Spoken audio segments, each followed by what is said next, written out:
Hello everyone, welcome back to my YouTube channel. Hope you guys are doing well.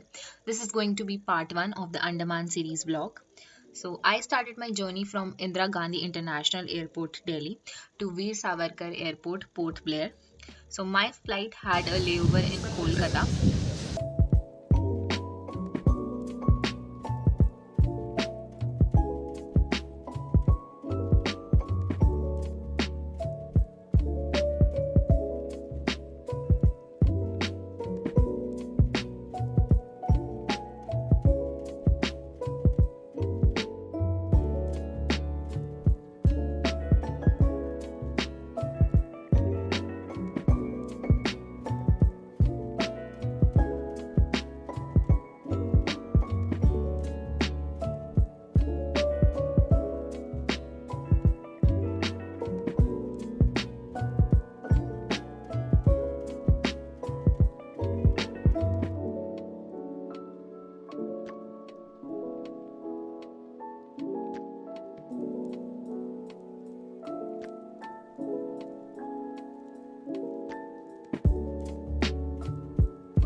Port Blair के वीर सावरकर अंतर्राष्ट्रीय हवाई अड्डे में आपका स्वागत है।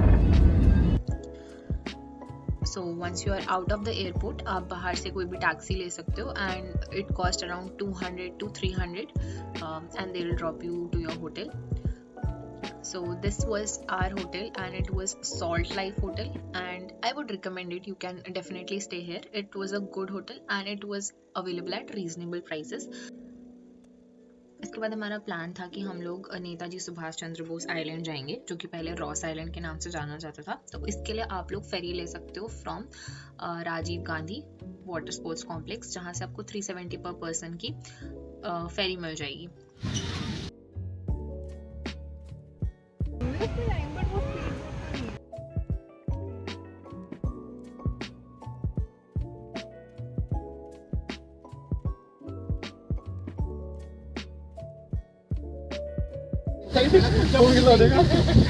कुछ नहीं गीला होता, बस पकड़ के रख, पकड़ के रख, ये दूर हट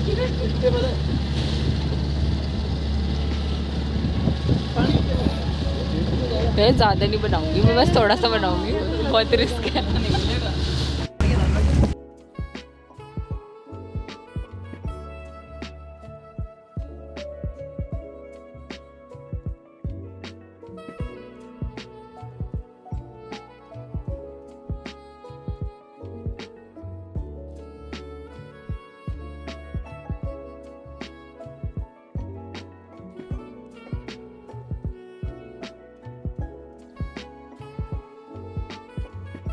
तो ये है नेताजी सुभाष चंद्र बोस द्वीप, जहाँ पे सबसे पहले ब्रिटिशर्स ने सेटलमेंट करी थी। तो यहीं पे 200 प्रिजनर्स को इनिशियली लाया गया था और उनसे इनने सेलर जेल बनवाई थी।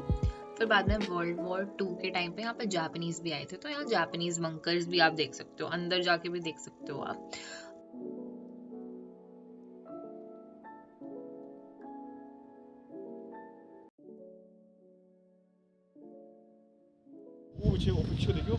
ओ भाई तो पत्थर है।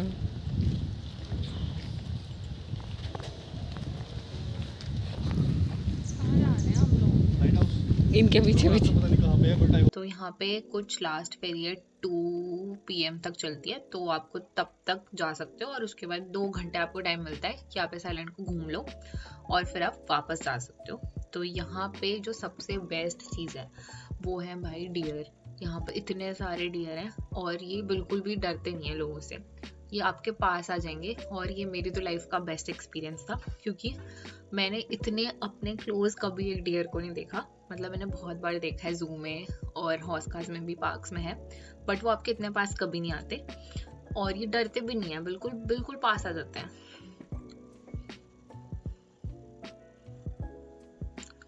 तो जो ये आइलैंड है ये बहुत ज़्यादा हिस्टोरिक इम्पोर्टेंस होल्ड करता है।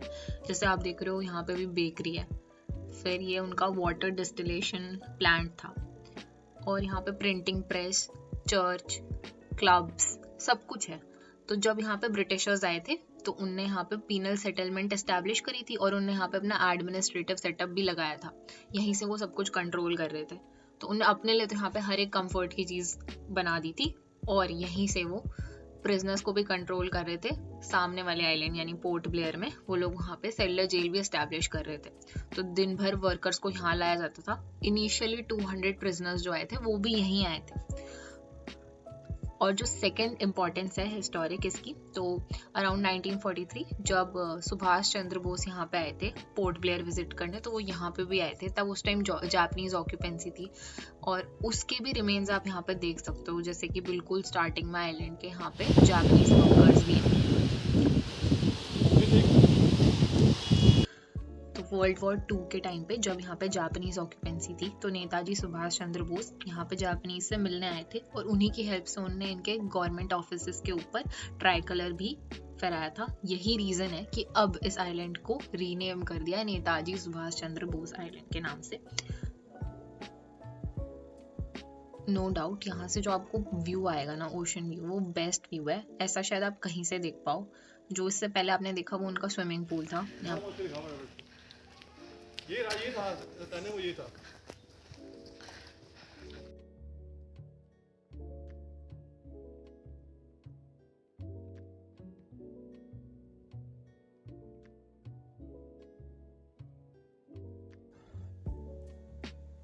और अब जो देखेंगे वो था ब्रिटिशर्स का क्लब हाउस। तो ये बेसिकली वो अपने रिक्रिएशनल पर्पसेस के लिए यूज़ करते थे। यहाँ पे डांस वगैरह होता था और यहाँ पे वो कार्ड्स खेलते थे। तो ये भी रूइंस है, मतलब इसके जो ऊपर वाले फ्लोर्स हैं वो तो टूट गए हैं और यहाँ पे मतलब देख रहे हो आप सीटिंग एरिया है और यहाँ पे डांस शोज वगैरह होते थे।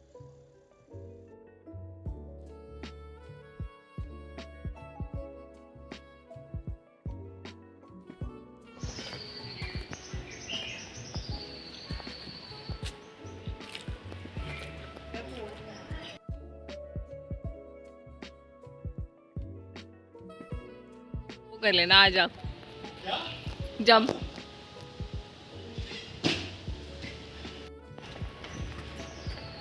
रास्ते बने पड़े ना यहाँ पर जाने के लिए। ओ भाई साहब, ऊपर गया रूट्स।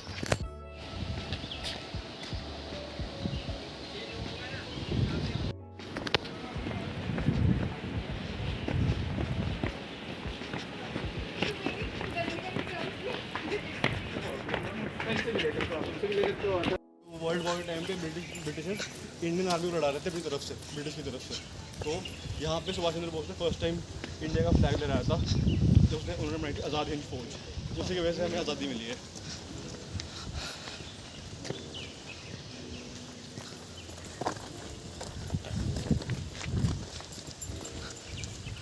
अभी ट्रीज को नंबर्स दे रखे।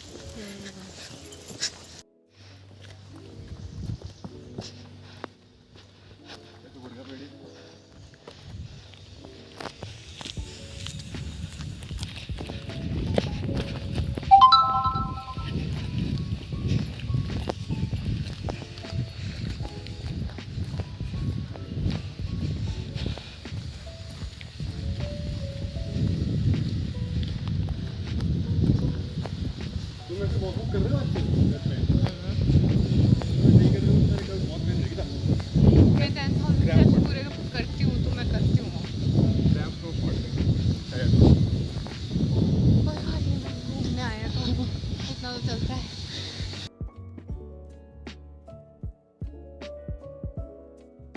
अरे यार ये यहीं रह जाते हैं ताने हम लोग।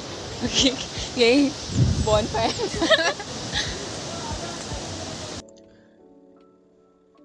आइलैंड के नॉर्थ साइड पे एक लाइट हाउस भी है जो 1977 में सेटअप किया गया था। तो ये इंडिया का फर्स्ट फोटोवोल्टिक लाइट हाउस था और ये जो है ना ये लो टाइड पे अप्रोचेबल होता है।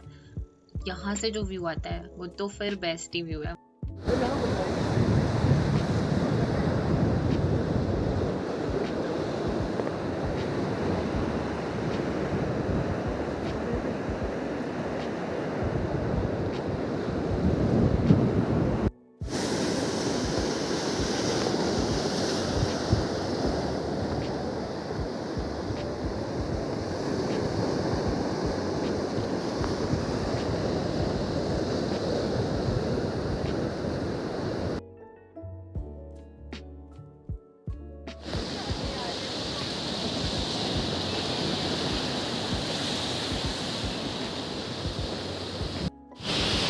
बैग से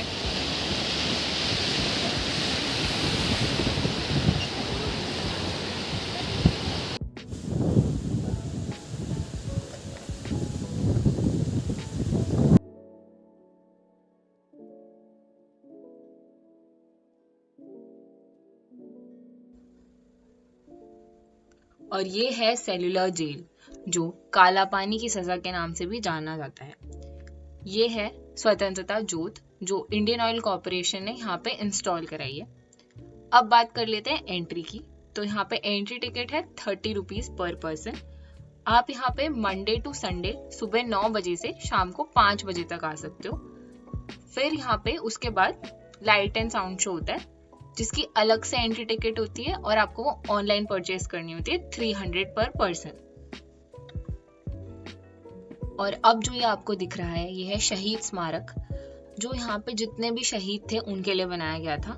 इन चेयर्स पे आप बैठ के रात में लाइट एंड साउंड शो देख सकते हो। ये है एक पीपल का पेड़ जो यहाँ पे बहुत सालों से है, 100 साल से भी ज्यादा पुराना है। ये गिर गया था पर इसकी रूट को वापस से लगा के इसे उगाया गया है। सेल्युलर जेल का एक मॉडल है जिसमें पहले 7 बिल्डिंग्स थी जिसमें से 4 गिर गई हैं, अब सिर्फ 3 ही बाकी रह गई हैं।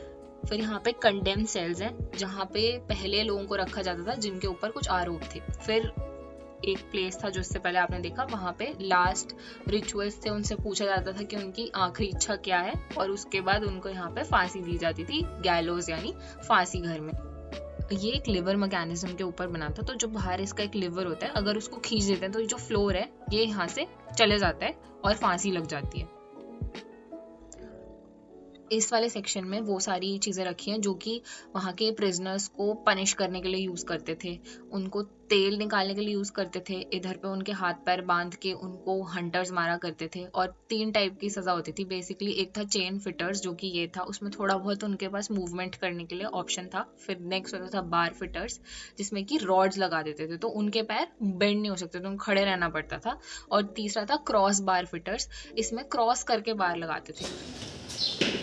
सेल्युलर जेल के कंस्ट्रक्शन में यूज होने वाली ये सारी ब्रिक्स भी प्रिजनर्स ने ही बनाई थी। जो आयरन की जितने भी गेट्स वगैरह में लॉकिंग मैकेनिज्म थे वो बर्मा से लाए गए थे। तो जो गेट्स थे वो कुछ इस तरह से डिजाइन थे कि जेलर लॉक करके कि अंदर डाल देता था जेल के, बट तभी भी वो की होने के बाद भी उसे कभी खोल नहीं पाते थे। इस फ्लोर में 2nd फ्लोर है ये। यहाँ पे बेसिकली उन लोगों को रखा गया था जिनसे ब्रिटिशर्स को डर लगता था।